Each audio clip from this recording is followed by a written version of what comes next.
Welcome to the February 2026 edition of The Wire. Got a lot to talk about in this episode. So I went to Bixie's winter conference down in Orlando, woke up Tuesday morning, it was a nice 42 degrees, yay. Anyways, some keynote speakers. Obviously, everybody wants to talk about AI, and that was a big part of it. Some of the takeaways primarily was, we are going to be surprised continuously for the next couple of years is what this is going to develop into. And it's going to be increasingly near impossible to tell a fake from an actual event or video. But until we start deploying some of the tools like blockchain to validate things, we're kind of in a wild, wild west. So yeah, good luck. One of the more interesting things that was talked about at length was single pair Ethernet as far as the technology. It's been talked about for a while. It's actually a standard. It's an IEEE 802.3 standard. It's referred to as 10BASE-T1L. The one meaning reference to 1 kilometer. We can actually utilize a single pair cable recommended to be shielded. It's supposed to be 100 ohms. So think about it like an RS-485 type cable. That cable will carry a 10 meg data rate for up to 1 kilometer. And because it converts to a bus technology, we can actually do some daisy chaining. We're going to talk about this and explore what this can mean to some of the sensors and actuators and things like that to make a building smarter. So look forward to more and more talk about that. Then I also bumped into Dave over at the Communications Cable and Connectivity Association. This is a group that's a nonprofit group that focuses on counterfeit cables and safety and testing issues to make sure that what's put into permanent structures in the United States is actually safe. There's actually this product called CCA, which is available on Amazon and many other places. It's cheap. It says Cat 6, it says a lot of stuff, but it says CCA in there somewhere. It's copper clad aluminum.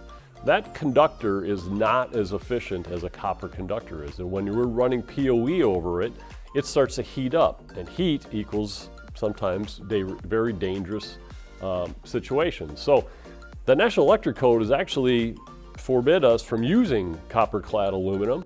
It's not part of their recognized standard, and therefore it's actually illegal for you to install. So if you're shopping around on the internet, be careful. You do get what you pay for. If it looks really too cheap, it probably is too cheap. So just think about that. We're going to put a reference to the CCCA website on here so you can check it out for yourself. We've got some upcoming events. March 19th, we're going to host SignaMax.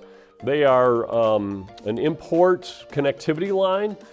Top quality though, we've never had any sort of rejects with their products. It's a Keystone formatted jack. They make industrial Ethernet products as well. It's a good product line, great customer service. We've actually paired them up with Vextra, and SignaMax is authorized a 25-year warranty when installed with the Vextra cable. Vextra is not CCA. It's pure copper, and it's made in North Carolina, and it's an awesome cable. You're going to like it. The pricing is very competitive. It does not offer a warranty by itself, but paired up with SignaMax, it does. The other event that's coming up is on April 9th. We're going to host a presentation given by a retired SWAT captain. His name is Jesus Villahermosa, and he comes from the western part of the United States. He was on a SWAT team for 25 or more years. We'll have more details for you, but April 9th, he's going to give a 3-hour presentation on preparing for lethal threats. This is going to be addressed to any K through 12 safety folks, any campus safety directors, managers, things like that. If you want to hear best practices on how to keep your inhabitants safe and how to get a message out rapidly, Jesus is going to help you with that. So we're looking forward to that. It's going to be a big event. And then finally, our charity event is Walleyes for Tomorrow. It's on Valentine's Day at Pewaukee Lake. So good luck explaining that to your wife, but hopefully you can make it. You'll find links below.